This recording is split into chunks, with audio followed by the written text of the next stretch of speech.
Tonight, the Bronx Zoo is apologizing for a shameful and shocking episode from 114 years ago. The zoo acknowledges past leaders participated in racism that robbed an African man of his humanity by putting him on display in the zoo's monkey house.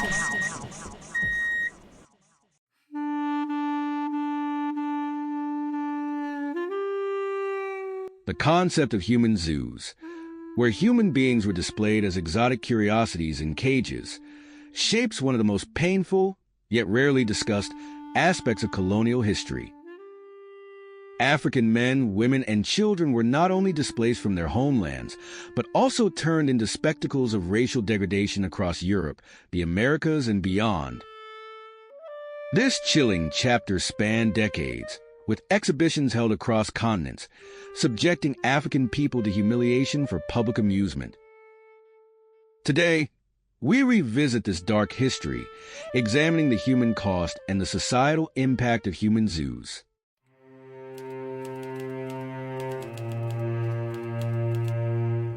The year was 1904, and the St. Louis World's Fair in the United States provided one of the most infamous examples of human zoos. The fair was a celebration of American industrial achievement, but one of its most disturbing features was the exhibit of African people. In one corner of the fairground, visitors were invited to view an African village, where African men, women, and children were kept in simulated villages and forced to perform in front of curious crowds. Among those who were displayed was Ota Benga, a Congolese man who, after being part of the St. Louis Fair, was exhibited at the Bronx Zoo in New York City. Here, Ota Benga was placed in a cage next to an orangutan in the zoo's monkey house, serving as a living spectacle for the amusement of zoo visitors. His captivity at the zoo, which lasted for several months, was a striking example of how Africans were dehumanized in public exhibitions. Ota Benga's treatment was extreme, but it was not an isolated case. Across the globe, African people were displayed for various exhibitions, from World's Fairs to Colonial Expos, in order to reinforce racial stereotypes and the inferiority of the African race. The story of Ota Benga shocks the conscience, a tale of cruelty and moral failing, told in Pamela Newkirk's book, Spectacle. He was hunted in the Congo with the explicit consent of the U.S. government. Now, the Wildlife Conservation Society is apologizing for the role played by early 20th century leadership of the Bronx Zoo. A white businessman brought Benga and other Africans to the U.S. to be displayed first at an exposition in St. Louis. Then in 1906, Benga was exhibited in the zoo's monkey house, a shameful spectacle that drew hundreds of New Yorkers. What they said is that he belonged to a degraded species, came from the lowest form of humanity. It outraged black ministers who quickly organized. Even in the midst of protests in New York City, Mayor McClellan looked the other way. In a letter sent to staff worldwide on Juneteenth, but just recently made public, the WCS apologized and condemned the, quote, disgraceful treatment of Benga, saying, "We must confront our organization's historic role in promoting racial injustice." I thought it was, of course, long overdue. NYU professor Newkirk hopes more institutions reckon with their racist acts of the not-so-distant past. And looking at the myriad ways it has been embedded in every institution in American life. In 1906, black ministers arranged for Benga to move to an orphanage and then a home in Virginia. He took his own life in 1916, depressed that World War I prevented his return to Africa. There's a memorial plaque in Virginia. Newkirk thinks one is needed in the Bronx to humanize a man who suffered such inhumanity. Paris, 1889, the Exposition Universelle, better known as the Paris World's Fair, was another significant event where human zoos were prominently featured. Here, a full-scale African village was constructed in the heart of Paris. The African exhibit showcased 400 men, women, and children from different parts of Africa, primarily from modern-day Senegal, Gabon, and other French colonies. The spectacle was designed to show the so-called savagery of African life. Like in the United States, African people were presented as primitive specimens, placed in huts and living conditions that were meant to show visitors the authentic African lifestyle. Some were even coerced into performing dances, rituals, and other cultural acts. At times, visitors could purchase tickets to view these exhibits, as though observing animals in a zoo. One notable figure who was displayed during the 1889 fair was Saartjie Baartman, also known as the Hottentot Venus. Saartjie, a Khoi woman from South Africa, was exhibited in London and Paris due to her physical features, including her large buttocks, which were seen as exotic by European audiences.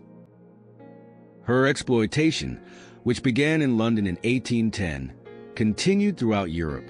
Her body was put on display, and after her death, her remains were preserved and displayed in the Musée de l'Homme in Paris, where they remained until 1974. Saartjie Baartman's tragic fate was a reflection of the systematic racial exploitation of African people during this era. Her body, rather than being respected, was treated as an object for European curiosity. This dehumanization wasn't limited to a few exhibitions. It was a global trend that became a tool of colonial powers seeking to maintain their racial dominance.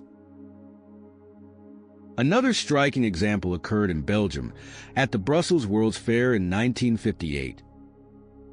The Belgian colonial regime exhibited Congolese people in a recreated village, which was part of an exhibition celebrating the country's civilizing mission in the Congo.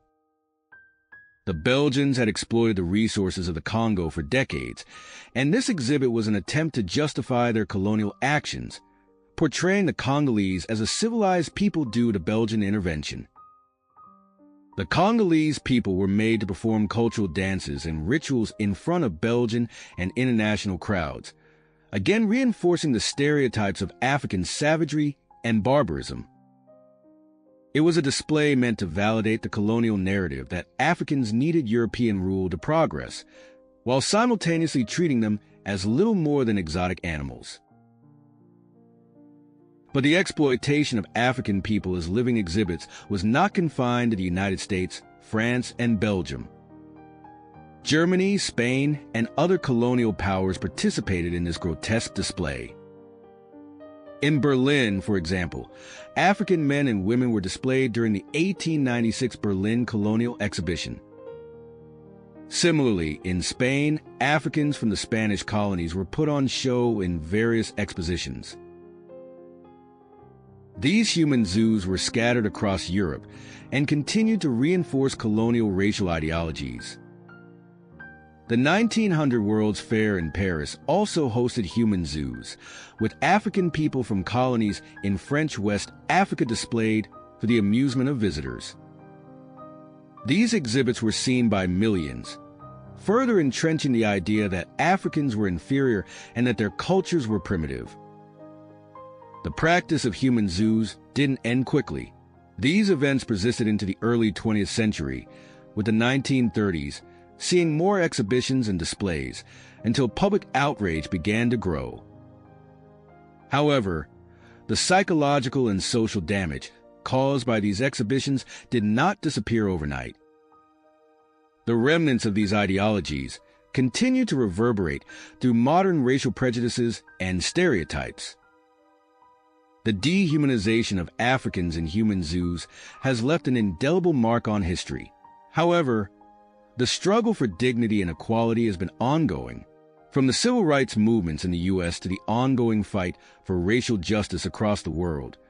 The descendants of those exhibited as spectacles continue to challenge the remnants of colonial thinking. The era of human zoos may seem distant, but its impact is still felt today. It is crucial that we remember this history, not to dwell on the past, but to ensure that we continue to challenge the systems of inequality and dehumanization that persist in modern society. The voices of those who were exploited in these exhibitions deserve to be heard. The least we can do is honor their memory by learning from the mistakes of the past.